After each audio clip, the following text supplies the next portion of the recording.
시민의 안전과 행복을 위한 매뉴얼. 생활 속 위기 상황에 대처하는 노하우 대공개. 안전한 대한민국이 되는 그날까지 우리 가족 안전백서가 함께합니다. 즐거웠던 겨울도 이제 막바지에 접어들었는데요. 지금 주의를 기울이지 않으면 생명을 위협받을 수 있는 시기입니다. 2, 3월이 되면 자주 일어나고 한 번 일어났다 하면 대형 인명피해로 이어질 수 있는 사고, 바로 해빙기 사고입니다. 설마 하는 순간 여러분도 예외가 아닐 수 있습니다. 강원도 춘천시 2014년 3월 2일 꽁꽁 얼어붙은 저수지에서 겨울 낚시를 즐기던 문 씨. 낚시를 하면서 여유로운 시간을 보내고 있었는데요. 갑자기 얼음물에 빠져 위험에 처했습니다. 돌연 얼음물에 빠진 이유는 무엇일까요? 바로 얼음판이 녹았기 때문입니다. 이 얼음판이 겉으로 보기에는 매우 단단해 보이지만 요즘같이 기온이 올라갔을 때 녹기 시작해 적은 무게에도 쉽게 깨지거나 가라앉을 수 있어 매우 위험합니다. 저수지에서 얼음 낚시를 하던 부부가 함께 숨진 사고가 있었지요. 얼음 두께가 많이 얇아졌습니다. 괜찮겠지 하는 아니라 생각에서 비롯되는 해빙기 익수 사고.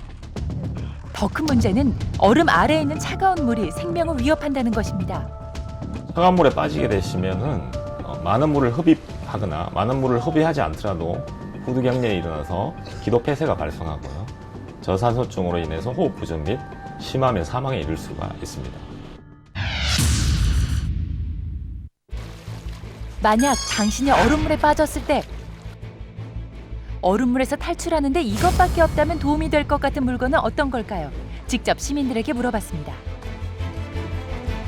얼음이 깨진다든지 위험의 상황이 왔을 때 구조할 수 있는 조건은 목도리지 않을까. 장갑이 있어야지 이렇게 얼음을 집을 때도 좀 체가상 같은 거 덜 입으니까. 볼펜, 열쇠, 장갑. 가족들조차 의견이 달랐는데요. 그렇다면 과연 탈출에 도움이 되는 물건은? 확인을 위해 119 구조대원들의 협조를 받았습니다. 먼저 얼음판을 잘라낸 뒤 안전을 위해 내부에 물이 들어가지 않는 잠수복을 착용한 후 실험했습니다. 도움을 받을 수 있는 물건은 열쇠입니다. 정말 열쇠로 얼음물에서 빠져나올 수 있을까요? 열쇠는 비록 작지만 뾰족해서 얼음을 찢고 나오는데 도움이 됩니다. 그렇다면 뾰족한 볼펜을 사용해도 괜찮을까요? 볼펜 같은 경우에는 날카롭긴 하지만 힘을 주게 되면 부러질 수 있고 전혀 도움이 되지 않습니다. 장갑의 경우는 어떨지 실험해봤는데요. 나오려고 안간힘을 써봤지만 물에 젖은 장갑은 마찰력이 떨어져 결국 탈출에 실패했습니다. 목도리는 가능할까요? 몸을 지탱해줄 것 같지만 바로 미끄러지고 마는데요. 목도리를 잡은 양손을 움직이기조차 어려워 탈출은 더 어렵습니다. 역시 탈출 실패. 열쇠가 없다면 뾰족한 물건을 이용해 얼음을 찍으면서 탈출하면 되는데요. 하지만 이때 주의할 것이 있습니다. 예, 자세가 가장 중요한데요. 평소처럼 걸으면서 나오게 되면 체중이 집중되기 때문에 얼음이 깨져서 계속 빠지게 됩니다. 그럴 때 몸에 체중을 분산시켜서 굴러서 나오는 것이 가장 안전하다고 하겠습니다.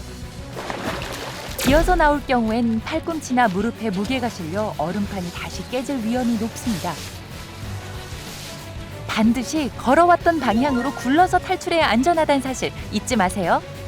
섭씨 0도의 얼음물에 빠지면 저체온증 유발 속도가 상온에 비해 30배 이상 높아집니다. 물에 떠 있어 숨은 쉴 수 있어도 물에 빠진 후 15분이 경과하면 사망에 이를 수 있어서 빠른 구조가 무엇보다 필수입니다. 2014년 2월 17일 주말 여행으로 얼음 낚시를 즐기던 부부. 생각처럼 고기가 잡히지 않아 다른 곳으로 자리를 옮기던 바로 그때. 순식간에 빠졌어요. 그리고 제가 막 허우적거리면서 얼음이 더 깨지고 남편은 근처로 오지도 못하더라고요. 얼음이 계속 깨지니까 어떻게 할 방법이 없더라고요. 안전백서에서 알려드립니다. 얼음물에 빠졌을 때 이렇게 하세요. 먼저 양팔을 얼음판 위에 올려 몸을 지탱해 가라앉지 않게 합니다. 살려주세요. 그 다음 소리를 질러 주변에 도움을 요청해야 하는데요. 이때 얼음 위로 탈출하려고 과도하게 움직이는 행동은 절대 삼가야 합니다. 몸에 열이 발생하면 체온이 더 빨리 떨어져 위험할 수 있기 때문입니다. 무리한 구조활동이나 탈출을 시도하다가 얼음이 깨지게 되면 더 큰 사고로 이어질 수 있습니다. 그럴 때는 최대한 침착하게 119 구조대가 올 때까지 기다려야 하고요. 익수자를 발견했을 땐 이렇게 하세요. 먼저 꼭 주의해야 할 행동이 있습니다. 절대 본인이 직접 들어가셔서 구조를 하면 안 되고요. 먼저 119에 신고를 하시고 주변에 구조를 이용할 수 있는 막대기나 긴 줄 그리고 부력이 있는 어떤 장비를 써서라도 그 사람한테 던져주면 구조 시간을 단축할 수 있습니다. 구조한 후 물을 빼려고 익수자의 배를 누르면 기도 폐쇄 위험이 있으니 절대 이런 행동은 해선 안 됩니다. 구조자의 젖은 옷은 바로 벗기고 담요를 덮어 체온이 떨어지는 것을 막아줘야 하고요.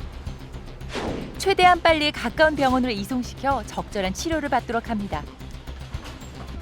기온이 올라가는 2, 3월에는 얼음의 두께가 얇아진다는 사실 꼭 기억하셔야 합니다. 해빙기 익수 사고를 막기 위해선 무엇보다 얼음판 주변을 찾지 않는 게 중요합니다.